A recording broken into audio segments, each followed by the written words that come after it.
Hello बच्चों, कैसे सही बच्चे। आई होप सभी बच्चे बहुत मस्त होंगे। बच्चों, आज मैं आपके साथ बहुत अच्छी बात कर रहा हूँ। नहीं नहीं, बहुत नहीं, बहुत बहुत बहुत अच्छी बात करने आया हूँ। क्योंकि टॉपिक ही कुछ ऐसा है बच्चे कि हमारा सीए इंटर का जो अकाउंट्स का एग्जाम है, उसका पूरा detailed analysis of previous 4 attempts.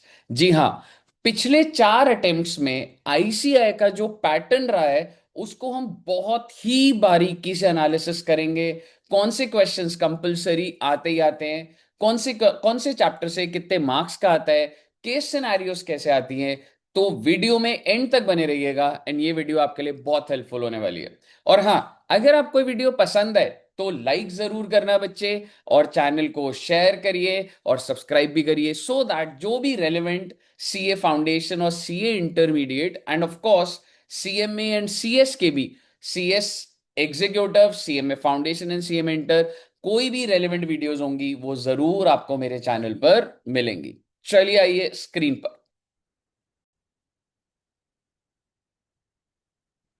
चलिए बच्चों, तो आइए सबसे पहले कौन सा चैप्टर, कौन से एएस किस क्वेश्चन में आ रहे थे, ये शुरू होने से पहले मैं एक बार आपको बताता हूं कि आपका सीए इंटर का जो एग्जाम होगा और जो जनवरी का है, तो उसमें कितने मार्क्स का सब्जेक्टिव आता है, कितने का एमसीक्यू आता है। ठीक है, और किस तरीके से हमें हैंडल करना है उसको, तो आइए सबसे पहले देखते हैं। तो सबसे पहले आप समझो बच्चे कि एमसीक्यू पोर्शन जो होगा वो कंपलसरी होगा, और एमसीक्यू आपका 30 मार्क्स का होगा बच्चे। ठीक है, और इसमें 3 केस सिनेरियोज होंगे बच्चे, 3 केस सिनेरियो, नंबर 1, 2, 3। और एक केस सिनेरियो लगभग 1 पेज का होगा, या हो सकता है उससे थोड़े से कम का। ज्यादा का भी आएगा तो घबराइएगा नहीं, इजी रहता है, कोई ऐसी बात नहीं है। और उसके अंदर एवरेज 5-5 क्वेश्चन होंगे, यानी कि 3 केस सिनेरियो, हर केस सिनेरियो 5 होंगे, तो टोटल 15। 2 नंबर का एक एमसीक्यू। भाई साहब, अगर 2 नंबर का एक एमसीक्यू है, यानी कि आपका 30 मार्क्स का तो केस सिनेरियो है। क्या कोई नेगेटिव मार्किंग है? नहीं है बच्चे। एंड बिलीव मी, आपको बहुत ज्यादा प्रैक्टिस करनी चाहिए इसकी। क्यों? क्योंकि अगर इसी में ही अगर हमारे 24-25 आ जाएं सही से, तो भाई 60 लाने आसान हो जाते हैं। ठीक है, but at the end of the day ICI manipulate करेगा कि बहुत इजी होना है, बहुत टफ होना है, एवरेज होना है, क्या है, तो that's not in our control. Anyways, MCQ आता है 30 मार्क्स का। एंड देन सर सब्जेक्टिव जो होगा ना बच्चे, उसमें क्वेश्चन नंबर 1, 2, 3, 4, 5, 6, कितने क्वेश्चन हो गए? टोटल हो गए 6 क्वेश्चन। ठीक है, ये 6 क्वेश्चन आपके आएंगे, जिसमें से सबसे पहला वाला जो होगा वो कंपलसरी होगा।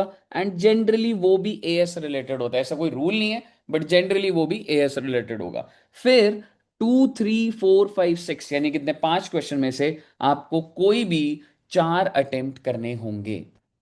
ठीक है बच्चे, और ये सारे के सारे क्वेश्चंस कितने कितने मार्क्स के हैं बच्चे? 14 मार्क्स ईच। यानी कि क्वेश्चन नंबर 1 से लेके क्वेश्चन नंबर 6 तक ये 14 नंबर के होंगे। फर्स्ट वाला कंपलसरी होगा, बाकी 5 में से आपको 4 करने होंगे। आई होप आपको यहां तक क्लियर है। तो किस तरीके से मार्किंग स्कीम होगी?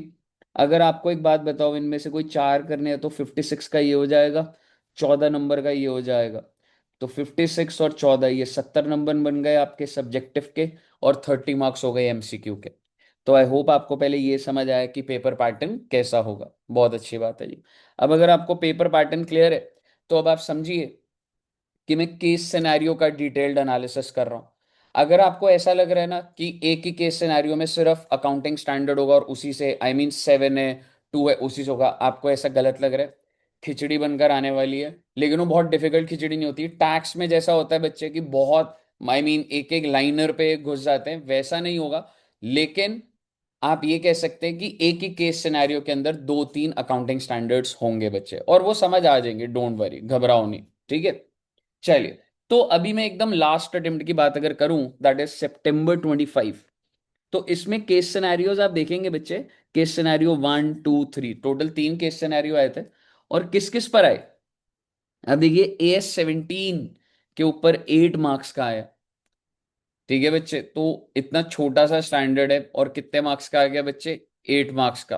कई क्लियर है यहां तक बच्चों को? AS17 से हमारा 18 marks, I am sorry 8 marks का आया हुआ है। फिर अब देखिए AS16, जैसे बोरोइंग कॉस्ट था, 17 कौन सा था बच्चा हमारा? Segment reporting. Borrowing cost 2 number, government grant 4 number, then 26 intangible से दो, 10 से दो, 15। आप देख रहे हैं कि वो बेसिकली केस सिनेरियो के अंदर दो दो नंबर के लगभग 6-7 अकाउंटिंग स्टैंडर्ड्स। एंड जनरली ऐसा देखा गया बच्चे कि जो तीसरी केस सिनेरियो है ना, उसमें ना जरूरी नहीं है कि एएस होगा, उसमें आप देख रहे हो बायबैक और फाइनल अकाउंट्स। और पहले पेपर में देखो buyback, final account, reconstruction, as 3 and final account, as 3 internal and final. तो वो जो तीसरा केस सिनेरियो है वो हमारा चैप्टर का भी होगा, और ऐसा देखा गया है कि वो फाइनल अकाउंट्स, बायबैक और इंटरनल सही है।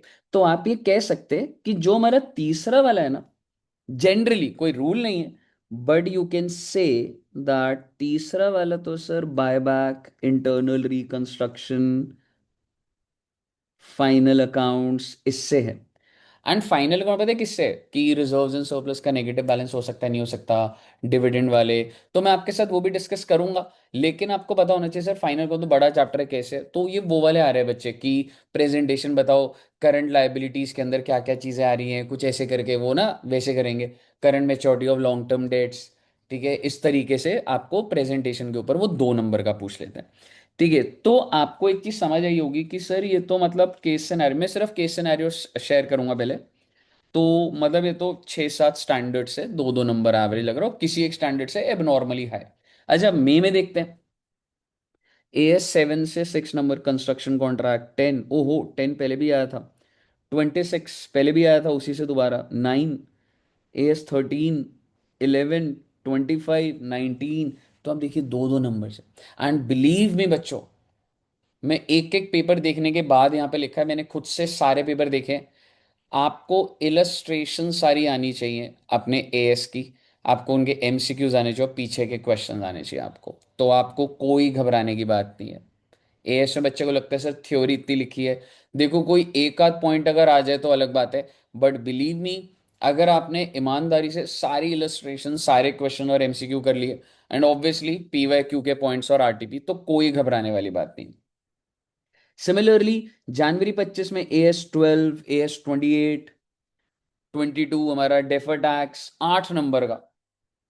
ठीक है, तो आप देखेंगे कि कोई ना कोई एक स्टैंडर्ड बड़ा भी आता है, जैसे इधर ये आ गया, फिर ये 6 का आ गया, ये 8 का आ गया, कोई एक स्टैंडर्ड अब नॉर्मली हाई का भी आता है।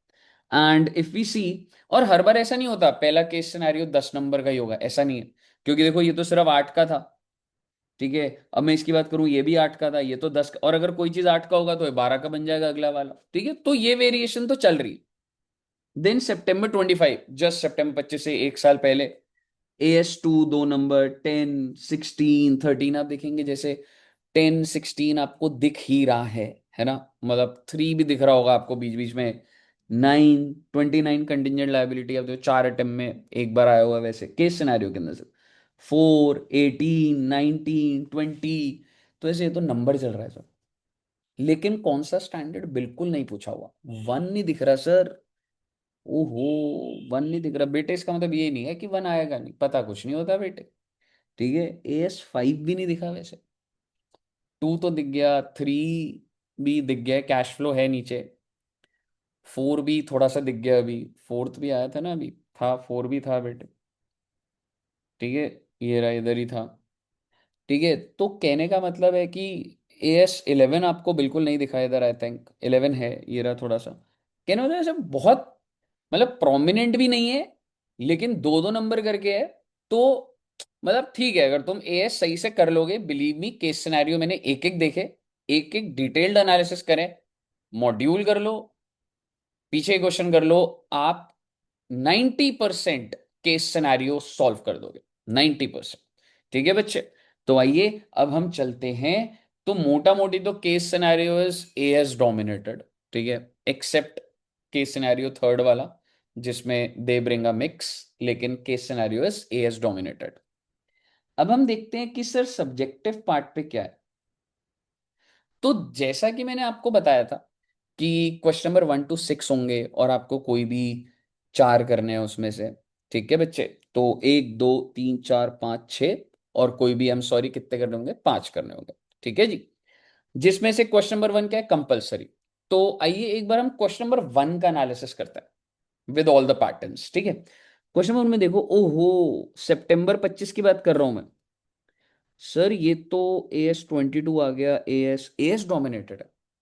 May 25 में एएस डोमिनेटेड है, मैं 13 को भी एएस के अंदर ही काउंट कर। जनवरी में एएस डोमिनेटेड एंड सितंबर में भी एएस डोमिनेटेड। और इनके पेट स्टैंडर्ड्स कौन से बन रहे हैं? 22 आपको दो बार दिख रहा है। देन इफ आई से 19 इंपॉर्टेंट ही है, 15 इंपॉर्टेंट ही है। ठीक है ना बच्चे? आपको ये दिख रहे हैं 10 इज वेरी कॉमन की 10 भी वो पूछें। ठीक है, देन 2 भी इंपॉर्टेंट ही बोलूंगा मैं, केस सिनेरियो या उसमें आ ही जाता है। ठीक है, बट कंक्लूडिंग पॉइंट ये है कि क्वेश्चन नंबर 1 जो कंपलसरी होने वाला है वो भी एएस रिलेटेड होने वाला है।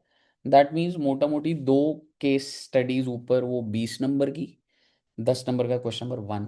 30 मार्क्स कंपलसरी तो है ही है। ठीक है, और नीचे वाले में था केस स्टडी, और एक बार छोड़ भी दूं सर। ठीक है, तो question number 1 is also is going to be completely AS side.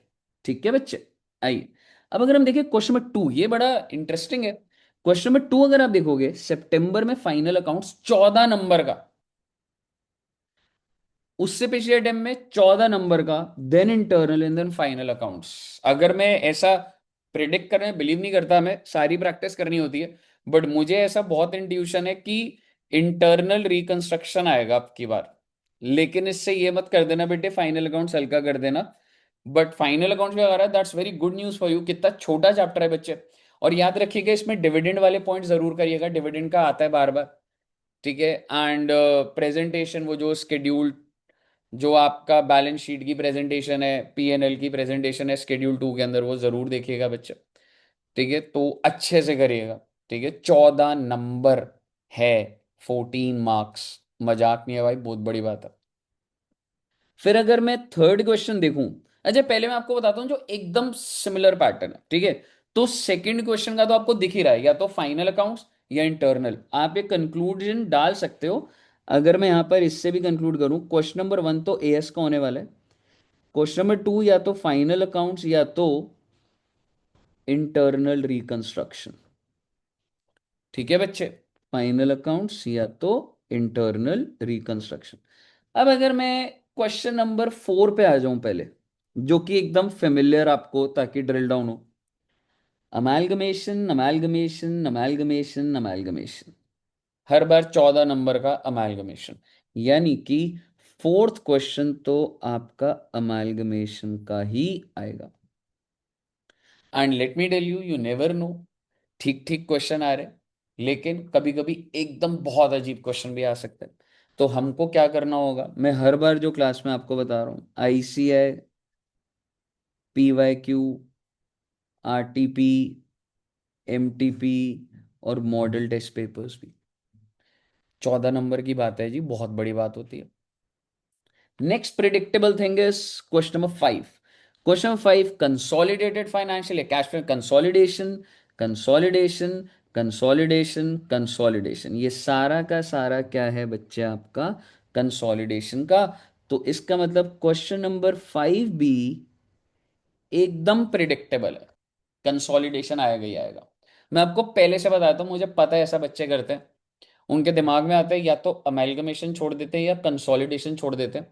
Consolidation tough लगता है। तो मैं आपको एक बात बता दूं बच्चे, कि कोई एक क्वेश्चन इंस्टीट्यूट ऑलरेडी खराब करेगा। It can be question number 2, it can be question number 3, 4, 5, 6, कोई एक वो ऐसा करेगा, आप कितनी भी पढ़ाई कर लो आप उसको ढंग से हैंडल नहीं कर पाओगे। तो आप ये लॉजिक बिल्कुल मत लगाना कि अमेलगमेशन और कंसोलिडेशन कोई एक करना है। ऐसा बच्चे करते हैं और फंसते हैं, मैं आपको बता रहा हूं। ऐसा बिल्कुल मत करना, ठीक है बच्चों? लास्ट क्वेश्चन तो बढ़िया क्वेश्चन होता है, प्यारा क्वेश्चन होता है। इस क्वेश्चन को आप पहले भी अटेम्प्ट कर लो ना सीधा ही, तो भी चल जाएगा। और इसमें प्रिडिक्टेबल बात क्या है पहले मैं बताता हूं। क्वेश्चन नंबर 6 में आपको कैसे करना होगा, या तो ना क्वेश्चन नंबर 6 का जो ए पॉइंट होगा उसमें आपको चॉइस मिलेगी। जैसे आप देख रहे हो 6A, ये भी कर सकते हो, ये भी कर सकते हो। फिर 6B तो करना ही है और 6C तो करना है। आई मीन इंटरनल चॉइस होती है बच्चा। इंटरनल चॉइस क्या होती है कि A B C है, तो ए के अंदर भी 2 पॉइंट होंगे। ठीक है, बट मैं सबसे पहले प्रिडिक्टेबल बात करता हूं। छठे क्वेश्चन का जो सी पार्ट है वो हमेशा ब्रांच अकाउंट से, ब्रांच अकाउंट से, ब्रांच अकाउंट से। इसका मतलब ए बी सी में से ब्रांच जो है वो तो इंस्टीट्यूट ने प्रिडिक्टेबल कर दिया 6 नंबर का, बट मैं फिर से अलर्ट कर दूं, कोई बड़ी बात नहीं 14 नंबर का ब्रांच का क्वेश्चन आ जाए, कोई बड़ी बात नहीं इसमें। ठीक है, पहली चीज। अब देखते हैं कि सर फिर इसमें कौन से टॉपिक्स आ रहे हैं। अब देखेंगे AS5 लो जी लो, एक एस और आ गया, या फिर फाइनल अकाउंट्स भाई साहब। 14 नंबर का फाइनल अकाउंट, 4 नंबर का, 18 नंबर का फाइनल अकाउंट्स, या इंटरनल। फिर आप देखेंगे इधर AS की थ्योरी, या AS28, अगेन AS आ रहा है आखिरी वाले क्वेश्चन में, या फिर फाइनल अकाउंट। भाई साहब फाइनल अकाउंट्स की तो जय कर रखी है इन्होंने। फिर 17 या फाइनल, भाई साहब फाइनल अकाउंट्स तो आता ही आता है। या फिर बायबैक, हमारा बहुत अच्छा चैप्टर, छोटा सा चैप्टर, बायबैक। सर बायबैक तो दिखा ही नहीं, नहीं बेटे नाराज नहीं होते, ये देखो बायबैक हर बार ना केस सिनेरियो में आ रहा था। दिल छोटा मत करो बेटे, बायबैक आपको जरूर मिलेगा पेपर में। ठीक है, 6 नंबर का, और ब्रांच भी है। फिर इसी तरीके से यहाँ पर क्या है, AS13 और AS2 और इंटरनल। तो भाई अगर मैं तुम्हें एक बात बोलूं, कंक्लूजन पता है क्या निकल रही है, final accounts most important chapter निकल कर आ रहा है। ठीक है, मोस्ट इंपॉर्टेंट, और ये इग्नोर क्यों हो जाता है, क्योंकि हम बाकी चीजों में फंस जाते हैं। ठीक है, दूसरी बात कि सर अगर मैं बोलूं कि ब्रांच तो कंफर्म्ड आता ही आता है। ठीक है, और इफ एक दो पैटर्न अगर और बताऊं, कैश फ्लो स्टेटमेंट भी कंफर्म्ड है कि वो आप देखोगे। कैश फ्लो ना, इधर देखो। अच्छा, अभी एक बार मैंने आपको सेकंड नहीं बताया था ना, सॉरी बच्चों, सेकंड वाला एक बार बता दूं। ठीक है, अच्छा सर, थर्ड क्वेश्चन जो है, थर्ड में क्या एनालिसिस है सर। थर्ड में है बच्चे, या तो कैश फ्लो, या देखो थर्ड में कैश फ्लो आपको दिखेगा ही दिखेगा। आई मीन 4 अटेम्प्ट में से 3 अटेम्प्ट में कैश फ्लो दिख रहा है। ठीक है, तो 7 मार्क्स का कैश फ्लो आप लेके चल सकते हैं। और क्या है, AS28, 25, AS3, वही कैश फ्लो, ये है ना, या बायबैक। तो कहने का मतलब ये है, अगर मैं तुम्हें एक आइडियली एक चीज बोलूं कि कैश फ्लो स्टेटमेंट भी 7 मार्क्स का, ब्रांच 7 मार्क्स का, अमालगमेशन 14 मार्क्स का, कंसोलिडेटेड फाइनेंशियल स्टेटमेंट 14 मार्क्स का, बायबैक 6 मार्क्स का, इंटरनल रिकंस्ट्रक्शन, देखो इंटरनल भी बहुत इंपॉर्टेंट बोलूंगा, क्योंकि मतलब पिछली 2 अटेम्प्ट से इंस्टीट्यूट इंटरनल ढंग से नहीं दिया। तो मतलब मोस्ट इंपॉर्टेंट इंटरनल को मैं बोलूंगा, जो कि मुझे लग रहा है 14 नंबर का आएगा इस बार। ठीक है, एंड AS तो आप देख रहे हैं अलग अलग जगह पे 2-4 नंबर के ऐसे फ्लेवर के तरीके से डाले हुए हैं। तो अब आपको क्या अप्रोच होनी चाहिए, आपकी अप्रोच ये होनी चाहिए बच्चे, सबसे पहली अप्रोच और सबसे इंपॉर्टेंट अप्रोच, छोड़ना कुछ भी नहीं है। ये सारा एनालिसिस मैंने इसलिए नहीं कराया that you select the important ones and आप सिलेक्टिव पढ़ाई करें, मैंने इसलिए नहीं कराया। आपको ध्यान रखना है कि आपने एक एक चीज करनी है, और मैं इस वीडियो के नीचे ही आपको ये May 25, January 25, September 25, एक ही जगह पर मैं आपको केस सिनेरियोस और एक ही जगह पे सब्जेक्टिव दे दूंगा, सो दैट आप इसको प्रैक्टिस कर सके।